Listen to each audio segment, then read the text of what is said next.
Hi YouTube. Just came back from a wedding, a friend of mine, someone from my Zumba class, and it was a beautiful wedding, a Jewish wedding.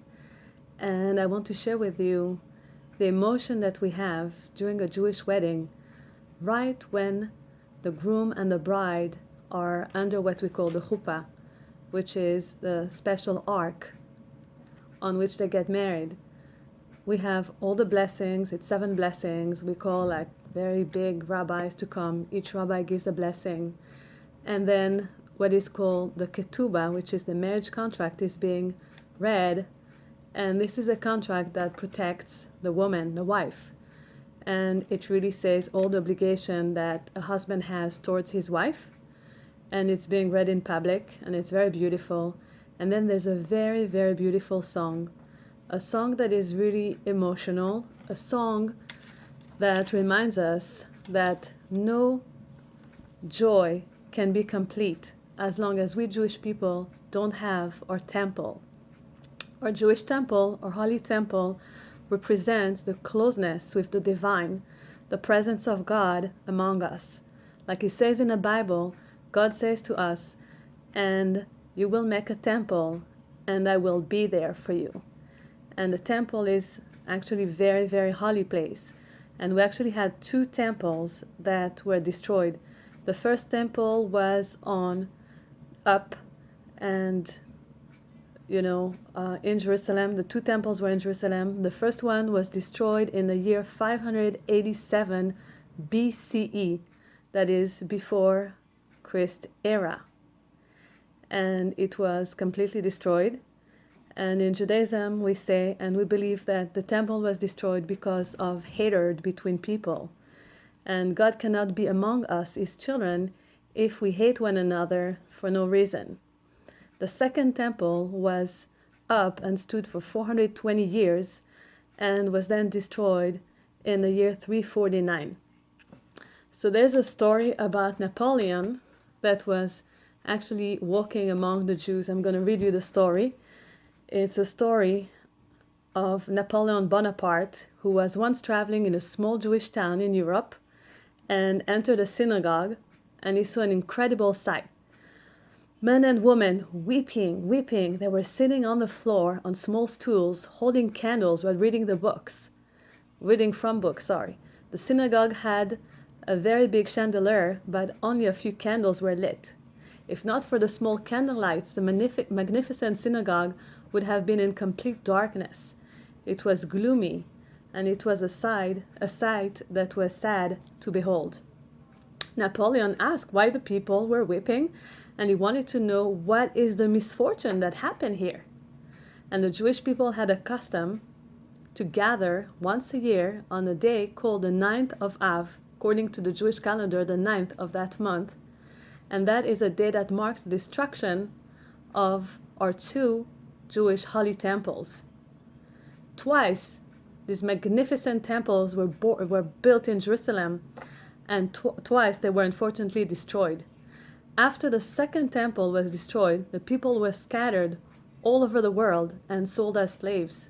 Some escaped and built their homes all over the world. Somehow the Jewish people exists without their country and their temple.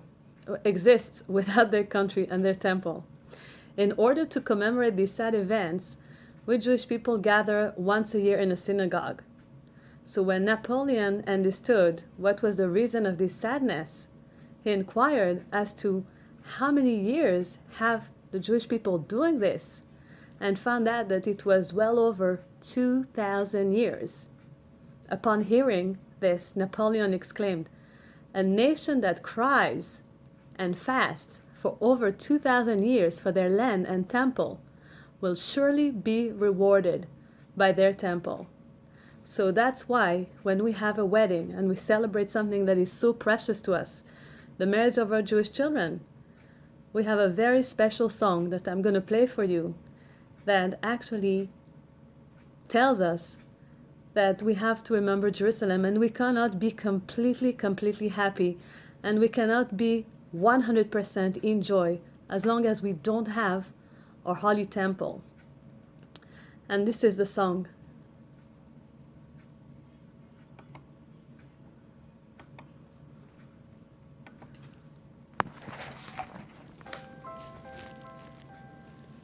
This is the song.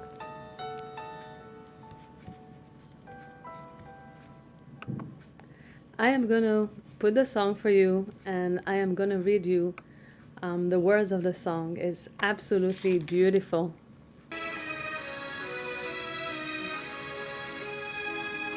It's going to be in Hebrew.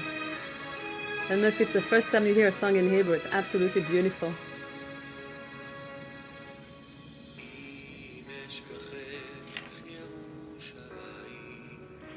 If I forget you, Jerusalem,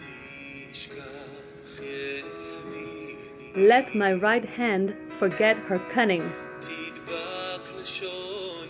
Let my tongue cleave to the roof of my mouth. If I ever forget you.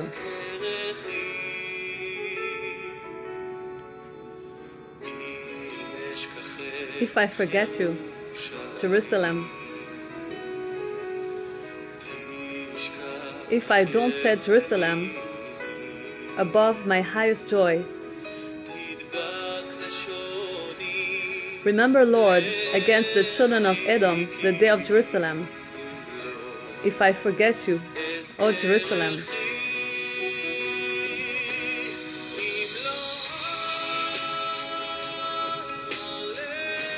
If I don't raise you on top of my most important joy.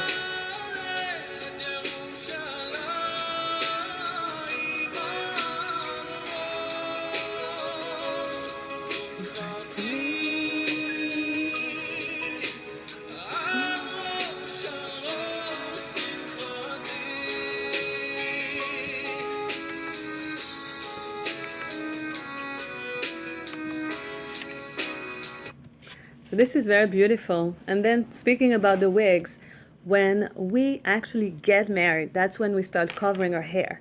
So many of us Jewish women don't cover the hair during the actual wedding because, of course, everybody present know that the woman is getting married. So we don't need to, identify if she's married or not. It's obvious that she's getting married, so she's a married woman. And the day after the wedding, she starts covering her head with wigs, either wigs like what I'm wearing now, or scarves or hats or anything like that. And some of us, including truly yours, wear a wig the actual evening of the wedding. So this is also a very good thing to do. This way you don't have to worry about it. And some don't cover their head until the actual ceremony, and in the middle of ceremony, switch over to the wig. So I think the second option, to me, actually was much easier.